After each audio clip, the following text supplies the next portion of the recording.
¿Pueden ver?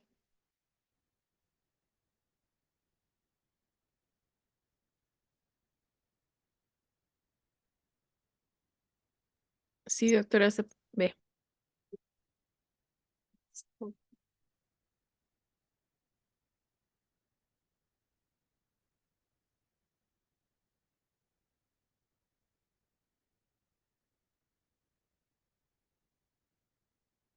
Ya, vamos a hablar el día de hoy, en esta noche, vamos a hablar del TEC, trauma craneoencefálico en pediatría. Como introducción podemos decir que el traumatismo craneoencefálico es un motivo de consulta frecuente en los servicios de urgencias pediátricos. Se define como una lesión de las estructuras de la cabeza debido a una fuerza externa y de origen mecánico. La mayoría de los traumas craneoencefálicos que se atienden en los servicios de emergencia son leves, pero en ocasiones pueden producir lesiones intracraneales con alta mortalidad y morbilidad asociada, con aparición de secuelas a largo plazo en algunos casos.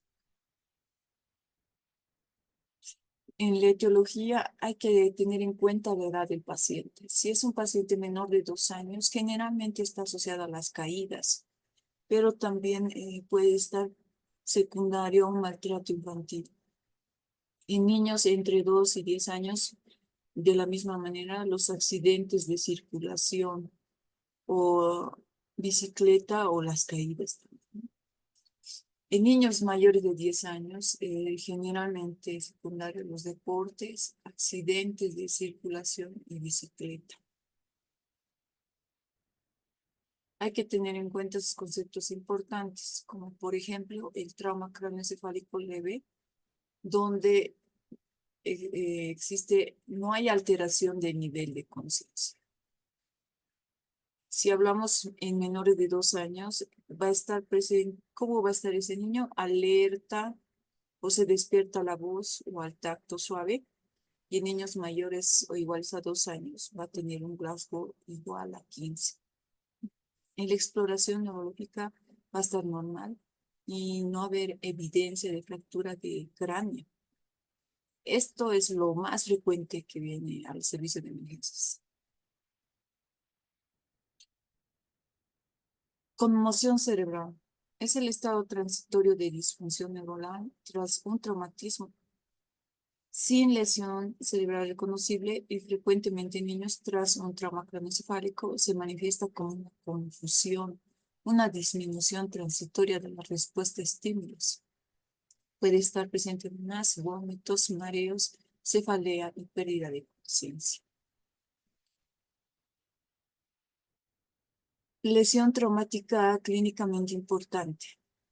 La lesión intracraneal que requiere intervención neuroquirúrgica, cuidados de soporte o monitorización intensiva u hospitalización prolongada en relación a una fractura deprimida o una fractura de base de cráneo. Para hacer el diagnóstico y evaluación de la gravedad, el objetivo del pediatra en urgencias es identificar a aquellos pacientes con riesgo de lesión traumática clínicamente importante, limitando la realización de pruebas complementarias a aquellos niños que no están en riesgo. Entonces, esta tabla es importante. Grupos de riesgo de lesión intracraneal en traumatismo cráneoencefálico en niños. Se considera un niño con alto riesgo, un trauma cráneoencefálico de alto riesgo, cuando existe una focalidad neurológica, es decir, el niño está convulsionando y su convulsión es de tipo focal, una paresia de tipo focal. Cuando se evidencia una fractura craneal palpable, hundimiento a nivel craneal, separación de los huesos, un hematoma importante, una deformidad del cráneo importante, donde existen signos de fractura basilar, fontanela tensa y convulsiones. Cualquiera de estos datos nos indica que el niño tiene un trauma cráneoencefálico de alto riesgo. De riesgo intermedio estará en relación a la edad. Si es un niño menor de 2 años, puede tener un cefalomatoma frontal importante, una pérdida de conocimiento mayor a 5 segundos, vómitos, mecanismo de riesgo, actitud anormal referida por los padres. Mayor o igual a 2 años, pérdida de conocimiento, vómitos, cefalea grave, el mecanismo de riesgo. De riesgo bajo es Glasgow de 15, no tiene signos de fractura, no hay mecanismos de riesgo, no hay fecalidad neurológica y el niño está asintomático. La historia de la caída es importante, entonces la evaluación diagnóstica del niño con trauma encefálico debemos conocer los antecedentes personales patológicos previos a la caída, ¿no? Tal vez es un niño que tenga coagulopatías o es un niño que porte una válvula de derivación ventrículo-peritoneal, o si se trata de un niño menor de 2 años, o el lugar del accidente, cómo ha sido la superficie, cómo ha sido el mecanismo de caída, si ha sido más de 1,5 metros de altura o 1 metro en menores de 2 años, la localización de la lesión que puede verse, pueden indicar un mayor riesgo de lesión intracraneal cuando el niño tiene pérdida de conciencia y duración. Además, tiene vómitos, sobre todo aquellos que ocurren mayor a 1 hora tras el trauma craneoencefálico. Puede haber cefalea, irritabilidad, convulsión, alteración del comportamiento, ceguera, confusión, etc. El tiempo de evolución donde el daño secundario aparece más frecuente en las primeras 6 horas. Entonces, lo que también debemos de hacer es buscar lesiones que sugieran abuso o maltrato. Los lactantes por sospecha de maltrato, esto hay que tener muy en cuenta, donde existe falta de congruencia entre las lesiones y la clínica. Demora injustificable en la asistencia al hospital, presencia de lesiones geométricas en zonas relativamente protegidas o en un distinto estadio evolutivo, otras fracturas o hemorragias retinianas, actitud inadecuada de los padres, una conducta inhabitual del lactante. El niño va a tener rechazo al contacto físico, se va a tornar más irritable con sus padres y al contrario, va a estar tranquilo con el personal de salud. En la evaluación inicial del paciente con TEC se controlan las constantes vitales, es decir, la frecuencia cardíaca, la frecuencia respiratoria, la temperatura, la presión arterial, ya que constituye un buen indicador de la función del tronco cerebral. Y la tríada de Cushing puede estar presente desde la valoración de los síntomas, ¿no?, de los signos vitales, como por ejemplo una bradicardia, una hipertensión arterial y una respiración irregular. Ya nos está diciendo que hay datos de hipertensión endocrinal. En la evaluación primaria, entonces, nos basamos en el ABCDE y en la estabilización del paciente. El objetivo es minimizar el daño cerebral secundario asegurando la oxigenación y perfusión cerebral. Entonces, en el ABCDE controlamos la parte cervical si existe riesgo de lesión cervical, si ha sido un accidente de tránsito. Estabilizar la vía aérea. Si el niño tiene un Glasgow menor a 9, debe ser intubado. También aportar oxígeno al 100% por máscara facial. Monitorizar la frecuencia cardíaca, respiratoria, tensión arterial, la saturación de oxígeno y valoración del dolor, ver si el niño está muy ágido y podríamos considerar la colocación o la administración de un analgésico. Un acceso venoso, que en este caso el más utilizado es la solución fisiológica a 20 ml por kilo. Valoramos el tratamiento de la hipertensión intracraneal. Tomografía axial computarizada sin un Glasgow menor a 15 o signos de focalidad neurológica. Y si tiene criterios, debemos de ingresarlo al servicio de pediatría. También es importante valorar la reactividad pupilar, valorar las características de las pupilas, si estas están mióticas, reactivas, puede haber lesión diencefálica, una herniación transtectorial, tal vez un coma nos puede hacer sospechar. Las medias no reactivas, puede haber una lesión a nivel del techo del mesencéfalo, puede haber una herniación, una hipotensión o hipotermia severa por lesiones vasculares o intoxicación por barbitúricos. Si las pupilas están puntiformes, puede haber una lesión protuberancial por tal vez una hemorragia protuberancial. Si hay una midriasis unilateral y reactiva, puede haber una lesión periférica del tercer par, secundaria tal vez a una herniación del uncus o transtentorial. Si hay una midriasis bilateral, puede ser secundaria una lesión del tectum mesencefálico, una herniación transtentorial inicial, o si es una miótica unilateral reactiva, puede haber lesión hipotalámica o secundaria una herniación transtentorial. Es importante valorar la reactividad pupilar y la presencia de anisocoria que nos va a orientar a la compresión del tercer par craneal y secundaria a la herniación del uncus. Y la presencia de pupilas midriáticas reactiva orienta a una lesión a nivel del tronco cerebral. Entonces aquí también valoramos la escala de coma de Glasgow, donde se valora la apertura ocular, se considera espontánea con un puntaje de 4, al habla 3 puntos, al dolor 2 puntos, no apertura 1 punto. La respuesta motora se sigue órdenes 6 puntos, localiza el dolor 5 puntos, se retira el dolor 4 puntos, flexiona el dolor 3 puntos, extensiona el dolor 2 puntos y no hay respuesta. Sí, en relación a la respuesta verbal, esto puede variar en relación a la edad del paciente. Si es una edad menor de 2 años, el niño lactante, por ejemplo, va a estar orientado, niño mayor, va a estar orientado y en lactante, como va a estar sonriente, va a seguir los sonidos y objetos.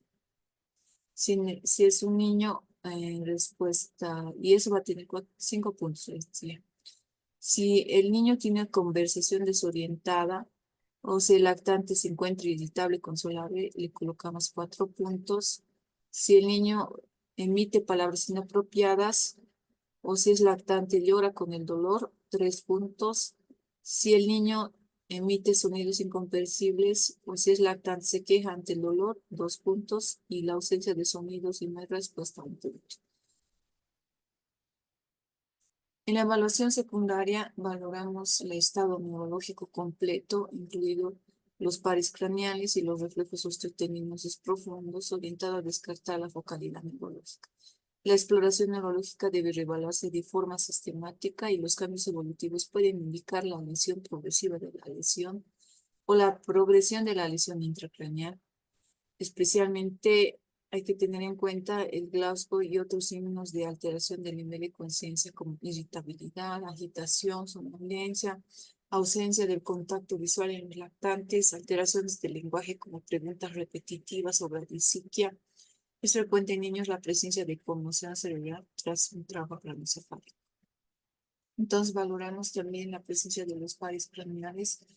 Con el olfatorio le podemos acercar una toronda y hacerle oler, y si reconoce el olor, es el primer par. En el óptico vamos a valorar, ¿no?, si puede mirar, si se dirige el objeto que le estamos, si dirige la mirada al objeto que le estamos mostrando, el trigémino, la sensibilidad facial, la masticación, el oculomotor, los movimientos igual de los ojos, el sexto par, igual de los movimientos oculares, el cuarto par, el troclear, la masticación y los movimientos de los músculos de la cara, el noveno par, el osofaringio, sensibilidad al gusto, la salivación, el décimo primer par craneal, el accesorio, el movimiento de los músculos esternocleidomastoideo, trapecio, el décimo segundo par, el hipogloso, la movilidad de los músculos de la lengua, el décimo par, el vago, la deglución, la sensibilidad de los órganos, el octavo par craneal, el vestíbulo coclear, el movimiento ocular, ¿no? ¿Qué más? El séptimo par facial, la expresión facial. En la exploración de la cabeza será importante si vamos a encontrar hematomas después de un trauma craneoencefálico, se pueden ver diferentes tipos de lesiones en relación a los hematomas. Puede haber un hematoma subcutáneo. Se considera que es una sangre acumulada en el tejido celular subcutáneo y existe una tumefacción móvil a la palpación. También puede haber un hematoma subgaleal, pero esta sangre está por debajo de la galea aponeurótica. Puede producirse por sangrado del tejido conectivo o por una rotura del periósteo secundario, una fractura. Son de consistencia blanda y no respeta suturas, y esto está asociado a mayor riesgo de lesión intracraneal.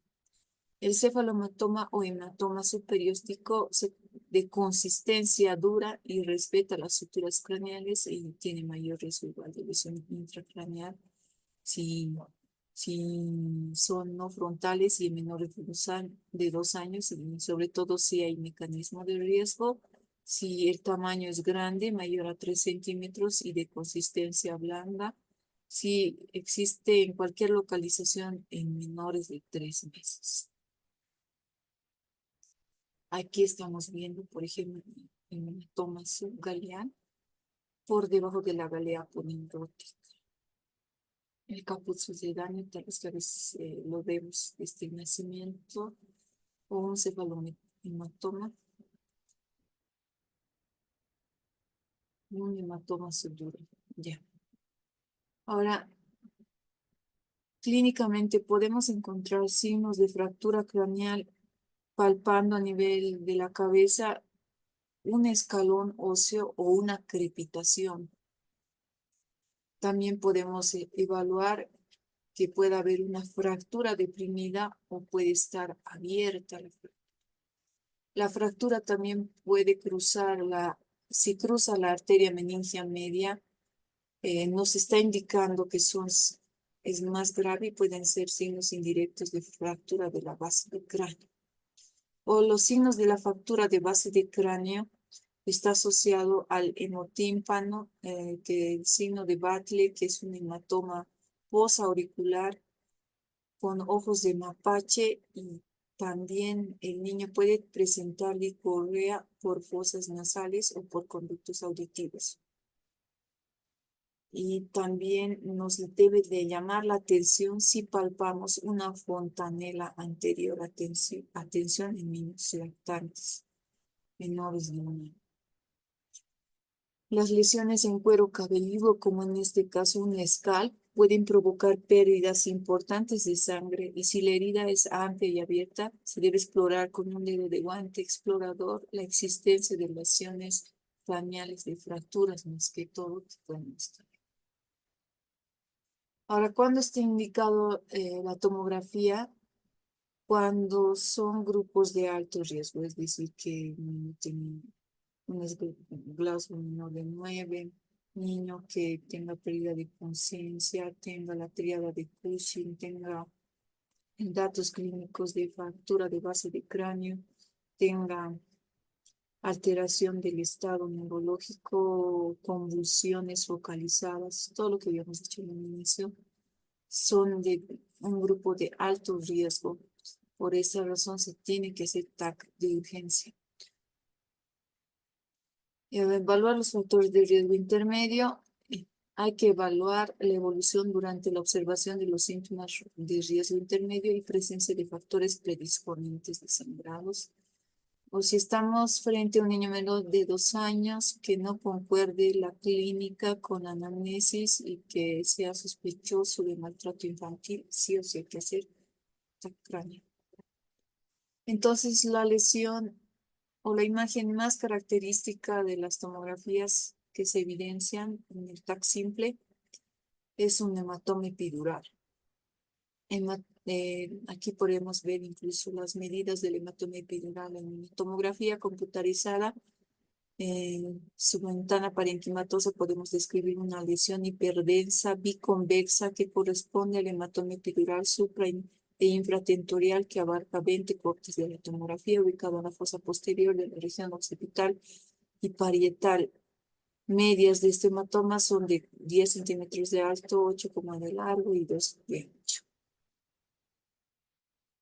Aquí, por ejemplo, en la tomografía, colecciones subdurales crónicas bifrontales, eh, colecciones subdurales crónicas de diferente intensidad de señalado que corresponden a traumas diferentes. Este sí es un TAC contrastado de un niño que tiene antecedentes de maltrato infantil y pues por eso tiene distintas lesiones de distinta edad.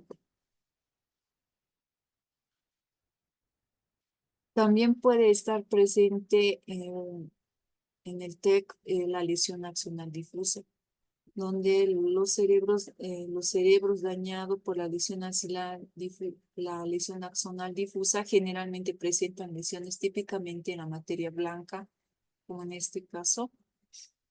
Estas lesiones varían de tamaño entre 1 y 15 milímetros y se distribuyen de una manera característica. El daño axonal difuso comúnmente afecta la materia blanca en áreas que incluyen la base del cerebro, el cuerpo calloso y los hemisferios cerebrales.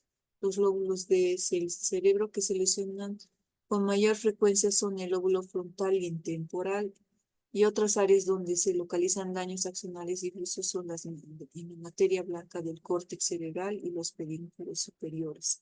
Los ganglios basales, el tálamo, los núcleos hemisféricos profundos, entre áreas. Estas áreas pueden dañarse fácilmente por la diferencia de densidad entre ellas y el resto del cerebro.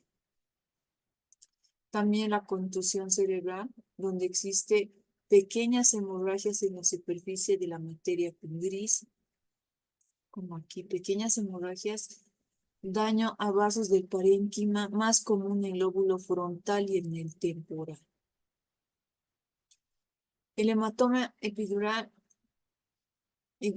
es igual de frecuencia en niños que en adultos. El hematoma subdural menos frecuente que en adultos y la evolución es más lenta que el hematoma epidural. La lesión axonal difusa es más frecuente en niños y se produce un aumento en la presión intracraneal que puede generar coma profundo e incluso muerte. La contusión parenquimatosa, los síntomas más frecuentes asociados son alteración del nivel de conciencia, convulsiones y cofocalidad neurológica. El tratamiento del paciente con trauma es primero la estabilización sistemática en base a la ABCDE que hemos visto.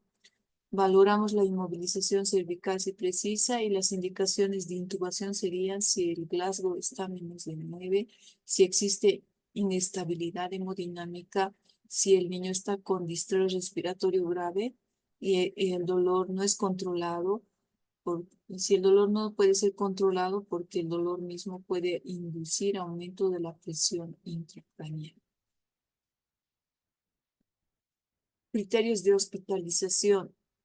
Si un niño tiene un Glasgow menor a 15, si tiene focalidad neurológica, si tiene un estado neurológico alterado, si tiene una intolerancia oral, si tiene lesiones extracraneales graves, si tiene lesiones intracraneales y si es sospechoso de maltrato, o si los cuidadores son inadecuados como para vigilar al niño, se tiene que internar.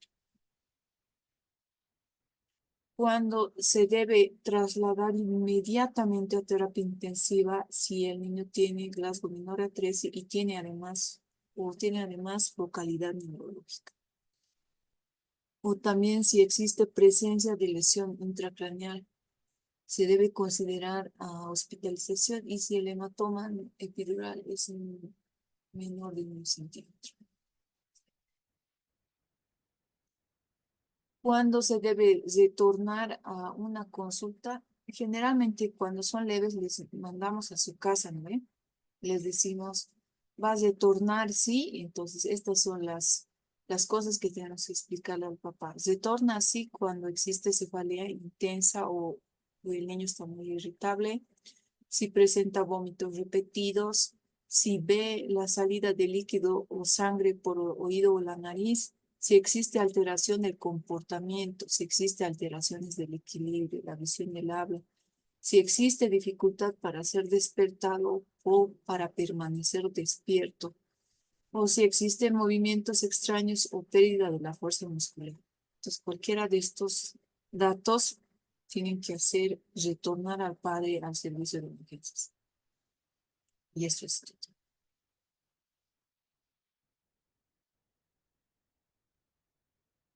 Bien, esta reunión se va, voy a finalizarlo, se va a grabar y nos vemos en 10 minutos.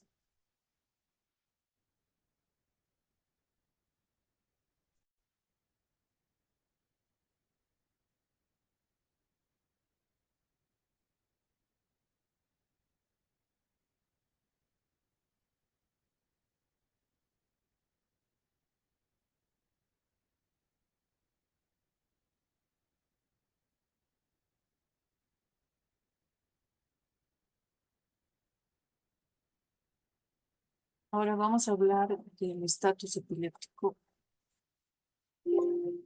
¿Ya? Estatus epiléptico. Como introducción podemos decir que es la emergencia neurológica pediátrica más común, con una incidencia de 18 a 23 por cada 100.000 niños por año. La atención implica una identificación y el manejo simultáneo de las etiologías desencadenantes de las complicaciones sistémicas y la administración de fármacos anticomiciales para ayudar las convulsiones.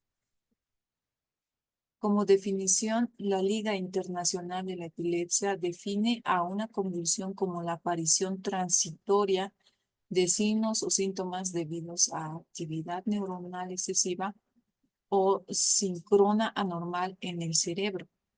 Las convulsiones son generalmente breves y por definición autolimitadas. La definición de estado epiléptico tradicional es la de una crisis comicial que persiste por un tiempo prolongado, es decir, 30 minutos, o distintas crisis que se repiten de modo que no existe recuperación completa de la conciencia entre las mismas.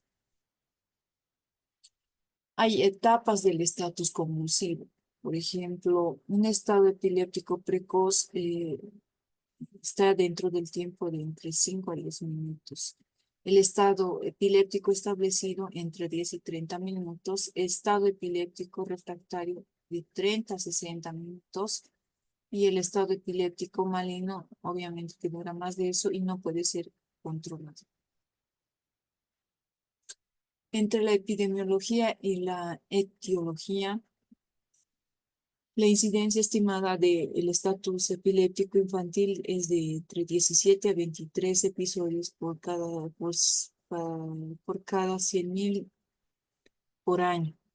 El estatus epiléptico puede ser una complicación de una enfermedad aguda como la encefalitis o puede ocurrir como una manifestación de epilepsia. La mayor incidencia es en el primer año de vida entre 51 a 156 por 100.000 por año. Entonces, tengan en cuenta el primer año de vida. El estado epiléptico febril es la etiología más común. Ahora, es importante tener en cuenta esta tabla, que es la clasificación y la etiología del estado epiléptico. Cuando es de tipo febril, ¿cómo se define? Estatus epilépticos provocados por una enfermedad febril, excluyendo infecciones directas del sistema nervioso central, no una meningoencefalitis. Es decir, una convulsión febril es lo que más se ve en un 22%. Ejemplo, una infección respiratoria de vías altas, una otitis media aguda que puede causar convulsión febril. Ahora, en el estatus epiléptico sintomático agudo, ya que ocupa un 26%, el estatus epiléptico que ocurre durante una enfermedad aguda que afecta al sistema nervioso central. Es decir, es una encefalopatía aguda. Y esta encefalopatía aguda puede estar secundario a una infección. Por ejemplo, las meningitis, las encefalitis pueden causar estatus epiléptico. De tipo metabólico, las hipoglicemias o la hiperglucemia, la hipohipernatremia, la hipocalcemia, la hipomagnesemia, alteraciones de electrolíticos pueden condicionar estatus epilépticos sintomáticos. Los tóxicos, los traumas epidural, subdural, subaracnoideo, los traumas intraparenquimatosos en un accidente vascular cerebral igual puede ser causa de un estatus epiléptico. Ahora, en el estatus epiléptico sintomático remoto, esto ocupa como un 33%, ocurre sin daño agudo en un paciente con historia previa de patología del sistema nervioso central. Esto puede estar asociado a malformaciones del sistema nervioso central, como cromositopatías, trauma craneoencefálico, agresión previa del sistema nervioso central, remoto, o sea, con antecedente antiguo de un trauma o una lesión previa. Estados epilépticos sintomático remoto con precipitante agudo, donde el estado epiléptico ocurre en un paciente con encefalopatía crónica, pero con un progreso agudo intercurrente. Esto está en asociación a malformaciones o en insulto previo del sistema nervioso central con una infección intercurrente, una hipoglicemia, una suspensión de la medicación. Eso es lo que más frecuentemente vemos nosotros en el servicio de pediatría, ¿no? Lo suspenden el tratamiento. Encefalopatía progresiva. Estado epiléptico que ocurre en un paciente con una patología degenerativa del sistema nervioso central subyacente y esto asociado a metabolopatías. Idiopático, estado epiléptico que ocurre en ausencia de una causa atribuible.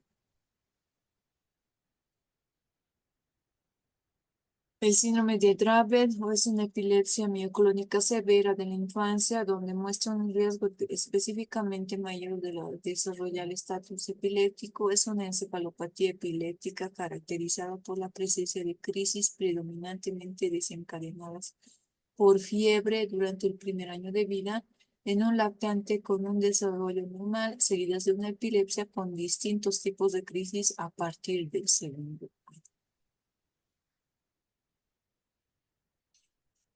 La convulsión benigna con gastroenteritis leve. Esto igual podemos ver en pacientes internados, hemos visto. Es una convulsión afebril asociada con gastroenteritis viral en un niño sano, sin fiebre, deshidratación, desequilibrio de electrolitos, meningitis o encefalitis. La convulsión benigna con gastroenteritis es más común en niños de 1 a 2 años. El rotavirus es el agente más habitual de la gastroenteritis asociada a la convulsión y aparece entre el segundo y tercer día de evolución del proceso infeccioso, aunque pueden ocurrir desde el día previo hasta 7 días después. Las crisis tónico-clónicas generalizadas, a veces focales de duración breve o con mucha frecuencia, ocurren y se agrupan en horas siguientes y no suelen repetirse después de las 48 horas. Fisiopatología, es importante esta parte. El desarrollo de un estado epiléptico se podría explicar por la alteración del equilibrio existente entre la excitación y la inhibición neuronal, siendo la primera excesiva y la segunda deficiente, lo que va a dar lugar a una actividad epiléptica sostenida. La descarga eléctrica repetida responsable de la instauración de un estado epiléptico es debida a una desviación de una transmisión inhibitoria mediada por el receptor GABAérgico a una excesiva transmisión excitatoria mediada por el receptor N-metil aspartato. Cambios fisiopatológicos en el estado epiléptico. En el sistema nervioso central, cuando inicia el proceso de las convulsiones en la primera fase, es decir, entre los 0 a 30 minutos, existen mecanismos compensadores, los cuales se caracterizan por elevación del flujo sanguíneo cerebral, existen en el incremento de las necesidades de oxígeno y glucosa, se incrementa el lactato y también incrementa la glucosa en sangre. Ya en la fase 2 ya han pasado más de 30 minutos, existe una alteración de los mecanismos compensadores. Entonces, ¿qué pasa? Hay un fracaso del flujo sanguíneo cerebral, hay una alteración en la autorregulación del oxígeno y la glucosa por alteración del flujo sanguíneo cerebral. Existe vasodilatación cerebral por el incremento del lactato. Existe una hipoxia y una acidosis láctica, eh, un edema cerebral que va a condicionar un aumento de la presión intracraneal y esto puede conducir incluso al coma. Por eso es importante actuar de forma inmediata en estas primeras fases. En las alteraciones sistémicas, ¿cómo podemos encontrar en la primera fase entre 1 a 0 a 30 minutos? Lo clásico encontrar es una hiperglucemia, justamente es por eso, ¿no? Por los mecanismos compensadores que se producen. También puede haber una acidosis láctica, ya, pero en la fase 2 ya han pasado más de 30 minutos, va a haber alteraciones como hiponatremia, hiper o hipocalemia, acidosis mixta, fallo hepático, renal, coagulación intravascular, falla multiorgánica, puede haber radiomiólisis, mioglobinuria y leucocitosis. Entonces podemos encontrar también a nivel del sistema nervioso autónomo una hipersalivación entre 0 y 30 minutos. Podemos encontrar una hipersalivación. El niño también puede estar con fiebre, entonces esto no significa que tenga un proceso infeccioso, sino que es alteración de los centros termorreguladores del hipotálamo por lesión hipotalámica, ¿no? También puede haber vómitos. Incluso en la fase 2 mayor a 30 minutos, el niño puede debutar con una hipertermia, es decir, temperaturas mayores a 41 grados centígrados.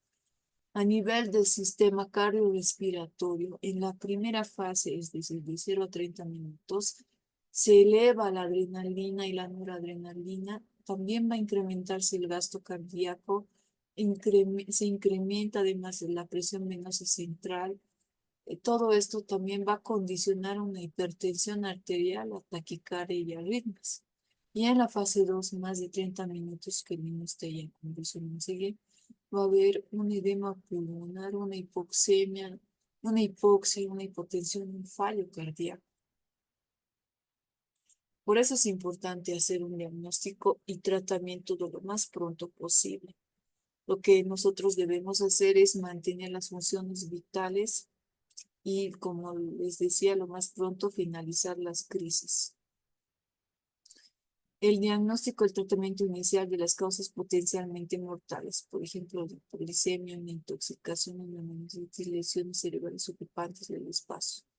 Evitar las recurrencias, minimizar las complicaciones derivadas del tratamiento, evaluar y tratar las causas subyacentes.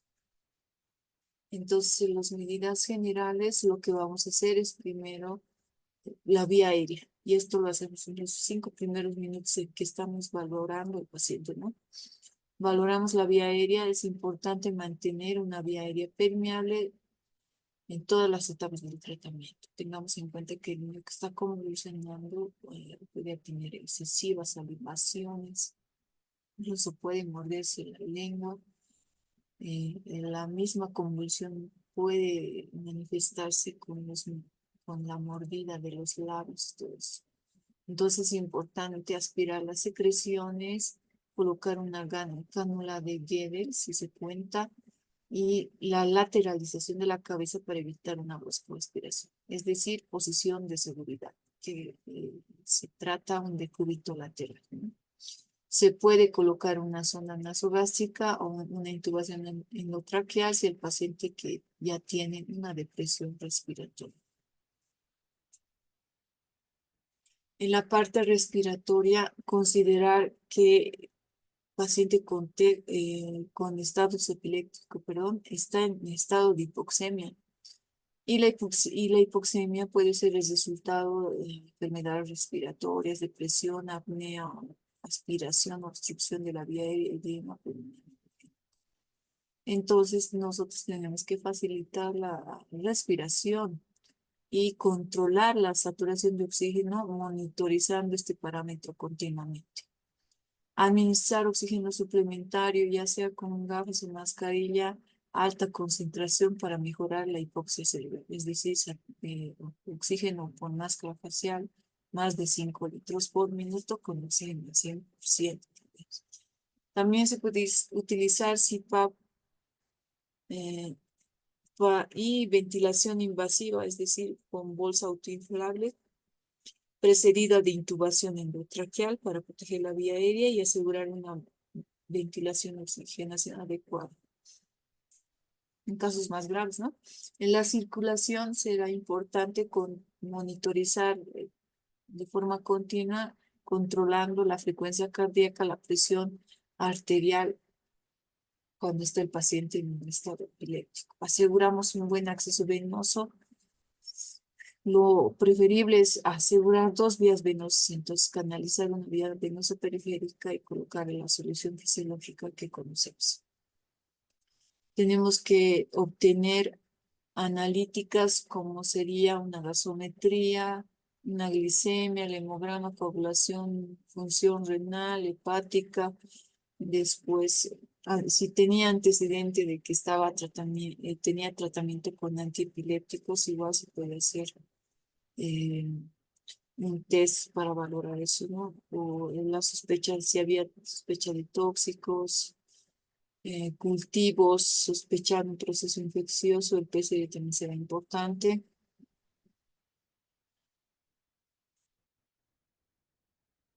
Si hay hiperglucemia, especialmente en fase inicial por el exceso de catecolaminas, es decir, habíamos hecho la adrenalina, la noradrenalina se elevan y esto puede condicionar la hiperglicemia.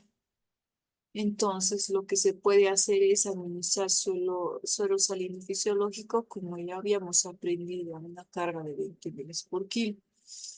Si existe una hipoglicemia, es decir, la glicemia menos de 45 miligramos por decilitros, o si fuera capilar menos de 50, podríamos corregirlo con bolos de glucosa a 2,5 ml por kilo peso, con la dextrosa al 10%.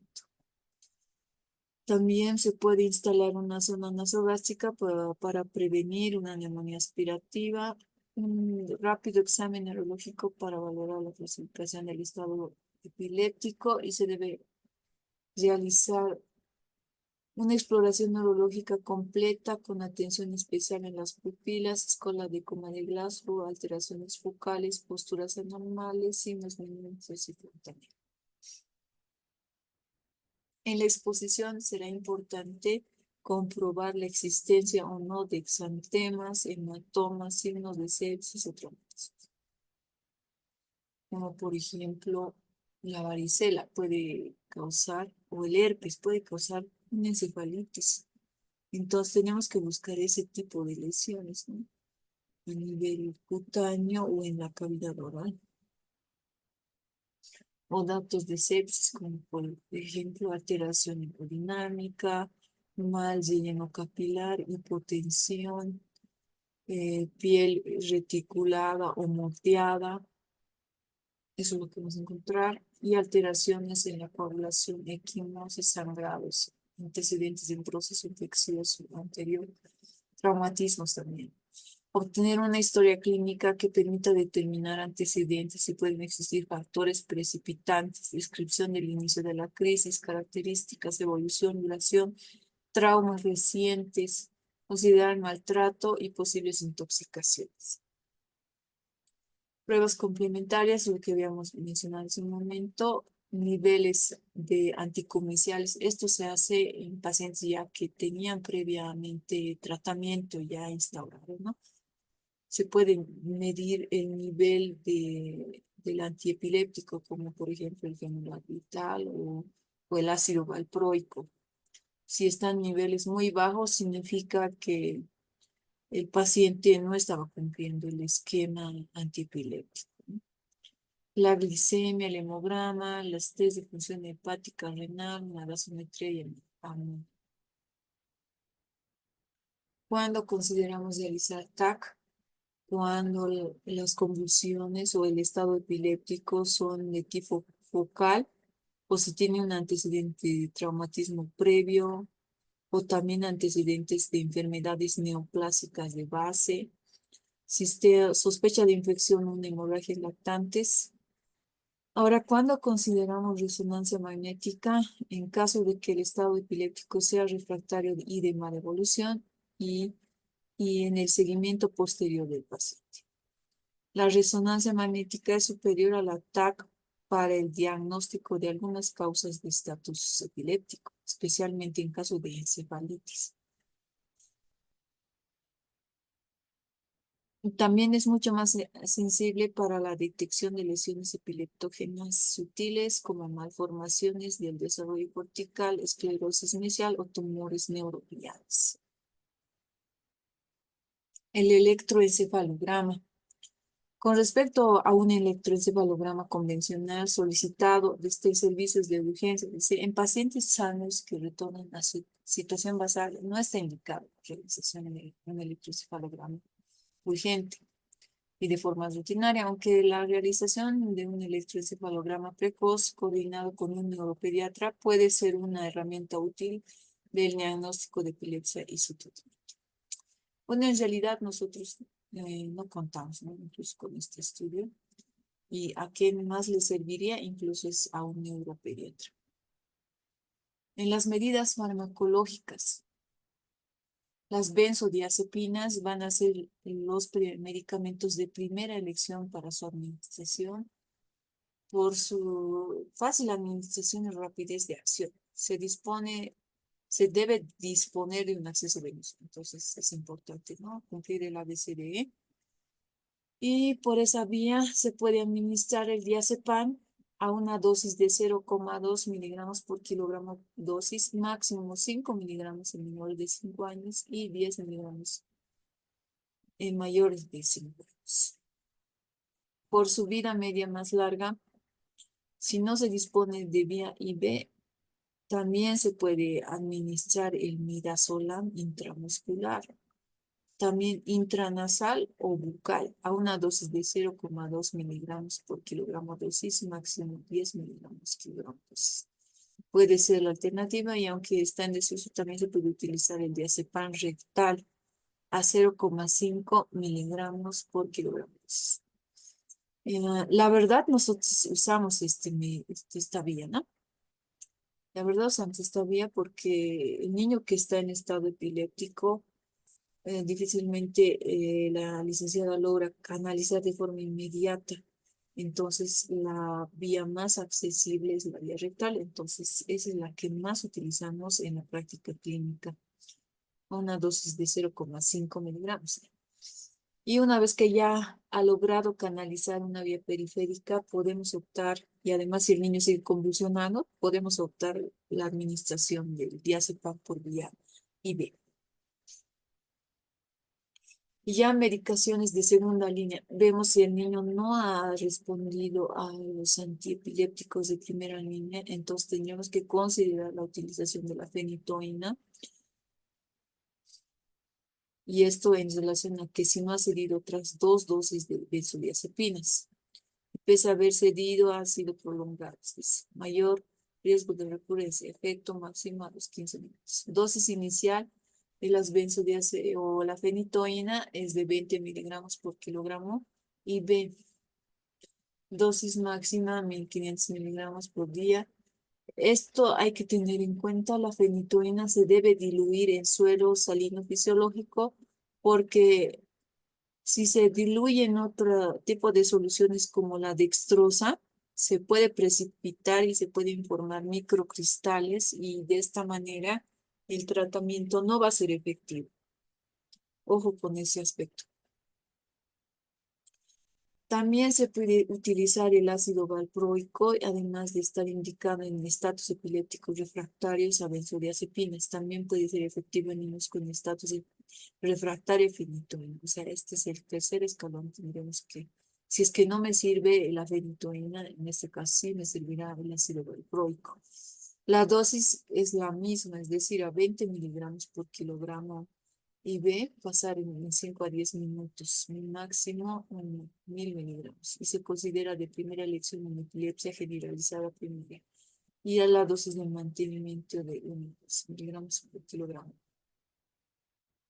Entonces aquí, por ejemplo, tenemos el fenobarbital. Les comento que nosotros en nuestro medio seguimos utilizando. Si no ha seguido con el diazepam, nuestro medicamento de segunda línea sigue siendo el fenobarbital. En otros países, como lo han visto en la revisión, usan fenitoína y así. Pero en nuestro medio seguimos con el fenobarbital a una dosis de 15 a 20 miligramos por kilogramo de peso, ¿ya? El mecanismo de acción del fenobarbital es activación de los receptores GABA en una forma que es diferente a las benzodiazepinas, inhibición de los receptores N-metil de aspartato y alteración en la conductancia de los canales de cloro, potasio, calcio. Dosis terapéutica IV 20 miligramos kilogramo dosis, administrar en 10 a 15 minutos y efectos adversos de acción subcutáneas de presión respiratoria. Apnea, laringoespasmo, broncoespasmos, depresión del sistema nervioso central, contraindicaciones en una insuficiencia respiratoria grave. Esto puede acelerar, ¿no?, su muerte del niño, entonces está contraindicado. Pero como les decía, seguimos utilizando como medicamento de segunda línea. Ahora, aquí está el algoritmo del manejo de un paciente en estatus epiléptico.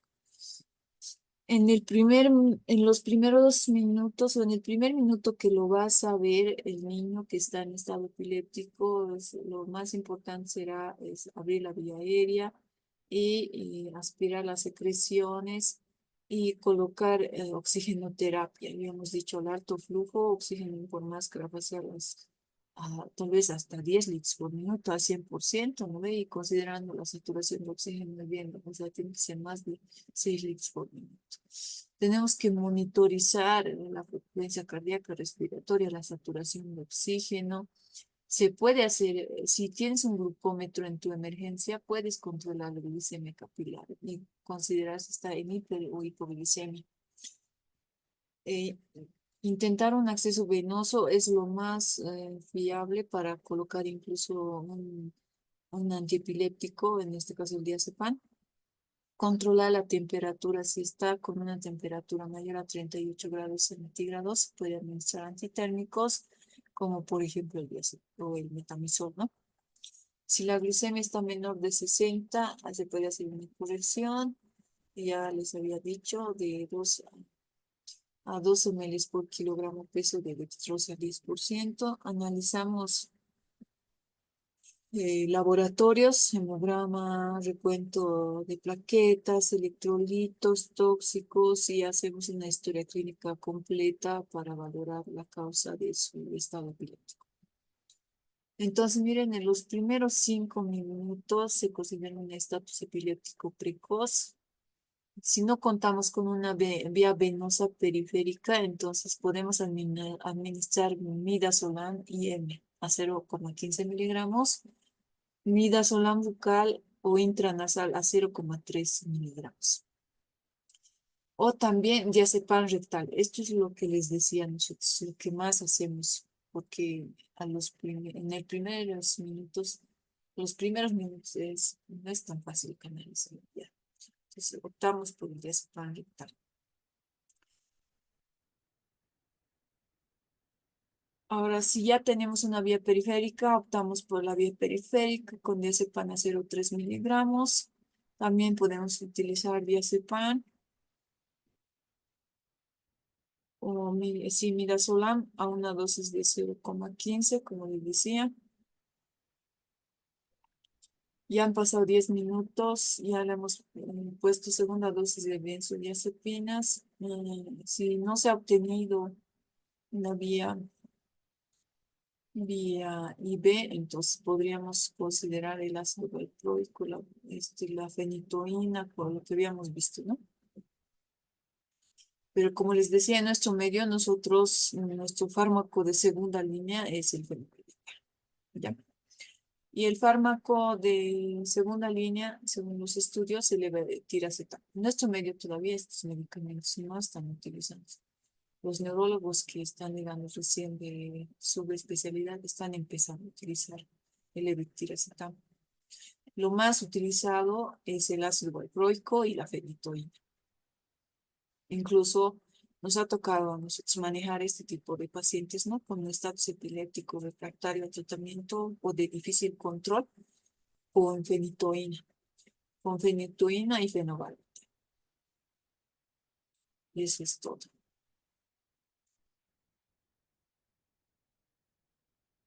Ya.